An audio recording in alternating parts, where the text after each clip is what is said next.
वाराणसी में ज्ञानवापी परिसर की सर्वे रिपोर्ट कल जिला अदालत में दाखिल की जाएगी, तो वहीं दूसरी ओर जिला अदालत कल हिंदू पक्ष की ओर से दीवार तोड़कर जांच कराने की मांग पर भी सुनवाई करेगा।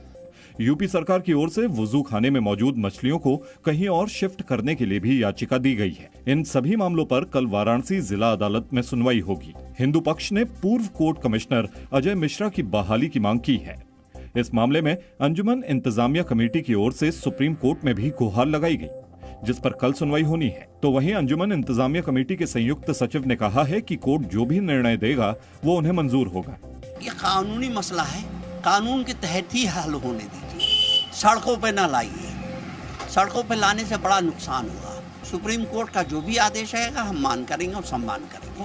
अदालती लड़ाई से अलग इस मुद्दे पर कई वीडियो भी वायरल हो रहे हैं। हिंदू पक्ष का दावा है कि वुजू खाने में शिवलिंग मिला है, हालांकि रिपोर्ट अभी कोर्ट में पेश होनी है। ज्ञानवापी परिसर के वुजू खाने में मिला पत्थर शिवलिंग है या फव्वारा, इस पर सियासी घमासान तेज है। AIMIM प्रमुख असदुद्दीन ओवैसी ने इस मुद्दे पर लोअर कोर्ट के फैसले को गलत बताया और राजनीतिक दलों की चुप्पी पर सवाल भी उठाए। कांग्रेस और समाजवादी, आप, आम आदमी पार्टी, BSP, ये सब पार्टीज खामोश बैठी हुई हैं, तो इनको कभी मतलब रहा ही नहीं मुसलमानों से। इनको मुसलमान के वोट से मतलब रहा। वहीं कांग्रेस ने बीजेपी पर धार्मिक भावनाएं भड़काने का आरोप लगाया। मुझे ये विश्वास है right to worship act 1991 Hindustan में है। अब मामला सुप्रीम कोर्ट में है, सुप्रीम कोर्ट सही निर्णय करेगी, हमें ऐसी अपेक्षा है। समाजवादी पार्टी के अध्यक्ष अखिलेश यादव ने आरोप लगाया कि बीजेपी ज्ञानवापी के बहाने बुनियादी मुद्दों से लोगों का ध्यान भटका रही है। रोजगार नहीं दिए, जो व्यवस्था आपको बनानी चाहिए थी पढ़ाई की, चिकित्सा, स्वास्थ्य की, वो बना नहीं पाए। एम्बुलेंस के ड्राइवर आंदोलन कर रहे हैं। अभी SI भर्ती में घोटाला हो गया। लंबे समय बाद मायावती ने भी चुप्पी तोड़ी और कहा कि धार्मिक भावनाएं भड़काने से देश का भला नहीं होगा। वहीं यूपी के अल्पसंख्यक मंत्री दानिश आजाद ने साफ शब्दों में सभी को अदालत के फैसले को मानने की नसीहत दी।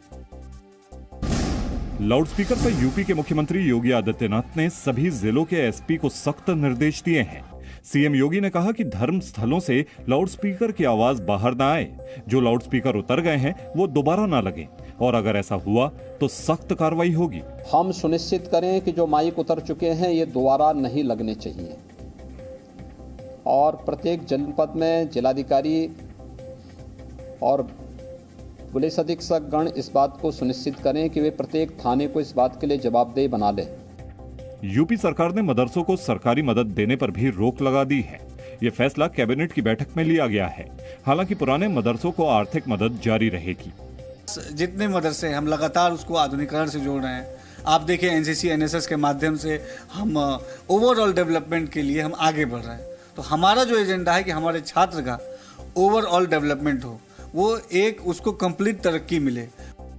गुजरात चुनाव से पहले कांग्रेस को एक बड़ा झटका लगा है। युवा पाटीदार नेता हार्दिक पटेल ने गुजरात कांग्रेस अध्यक्ष का पद छोड़ने के साथ पार्टी की सदस्यता से भी इस्तीफा दे दिया। कांग्रेस छोड़ने का ऐलान उन्होंने ट्विटर पर किया। सूत्रों के मुताबिक गुजरात कांग्रेस का कार्यकारी अध्यक्ष बनाए जाने के बाद भी हार्दिक पटेल को कोई जिम्मेदारी नहीं दी गई थी। हार्दिक पटेल ने सोनिया गांधी को लिखी चिट्ठी में पार्टी पर कई गंभीर आरोप लगाए। उन्होंने लिखा कि कांग्रेस देश हित और समाज हित के उलट काम करते हुए राम मंदिर निर्माण, CAA, NRC और धारा 370 जैसे मुद्दों पर बाधा बन गई है।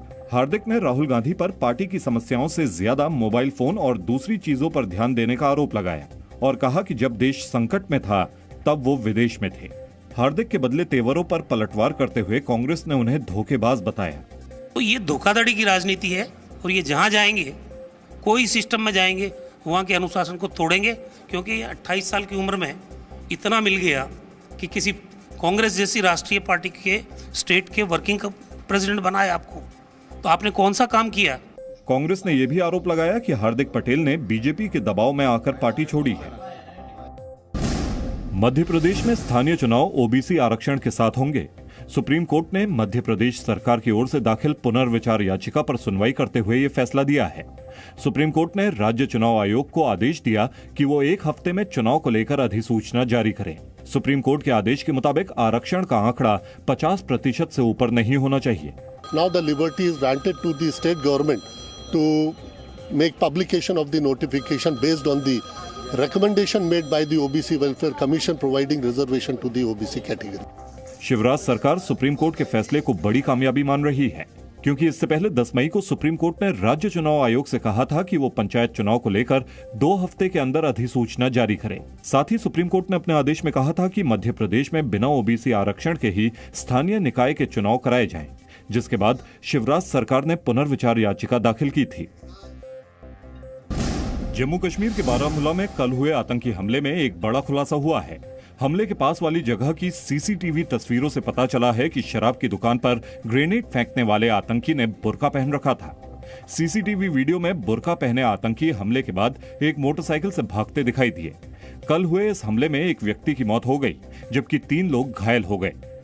जम्मू कश्मीर के लेफ्टिनेंट गवर्नर मनोज सिन्हा ने इस हमले की निंदा करते हुए ट्वीट किया है कि मैं बारामूला के दीवान बाग में हुए आतंकी हमले की कड़ी निंदा करता हूं। रंजीत सिंह के परिवार के प्रति मेरी गहरी और हार्दिक संवेदना। घायलों के शीघ्र स्वस्थ होने की प्रार्थना करता हूं। इस जघन्य आतंकी हमले के दोषियों को सजा मिलनी चाहिए। इस हमले की जिम्मेदारी आतंकी संगठन टीआरएफ ने ली है।